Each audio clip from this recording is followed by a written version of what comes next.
Hello all, welcome to creative thoughts by Janu. 100 blouse design సిరీస్లో 18th వీడియోతో అయితే మేము ముందుకు వచ్చానండి.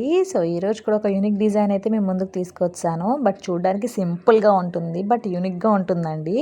సో మీరు చూస్తున్నారు కదా, ఇది బ్యాక్ ఓపెన్ అనమాట. సో ఫ్రంట్ వచ్చేసరికి ఇలా అయితే స్టిచ్ చేసాము, మీరు వీడియోలో చూస్తున్నట్టు as per the customer requirement. And మనం అయితే కాలర్ నెక్ ఇచ్చామండి, ఫ్రంట్ కాలర్ నెక్ ఇచ్చాము మీరు చూస్తున్నట్టుగా. సో ఫ్రంట్ ఓవరాల్ లుక్ అయితే ఇలా ఉంది. అండ్ బ్యాక్ వచ్చేసరికి మీరు వీడియోలో చూస్తున్నట్టుగా సింపుల్గా పైపింగ్తో అయితే ఫినిషింగ్ ఇచ్చామండి. సో బ్యాక్ ఓవరాల్ లుక్ అయితే ఇలా ఉంది. అండ్ హ్యాండ్స్ వచ్చేసి ఏదైతే జరీ బార్డర్ వచ్చిందో శారీలో దాన్ని మాత్రమే మనం హ్యాండ్స్ అయితే స్టిచ్ చేసామండి. సో మరిన్ని మంచి మంచి బ్లౌజ్ డిజైన్స్ గురించి please subscribe our channel creative thoughts by Janu. Thank you so much for watching. I hope you like it.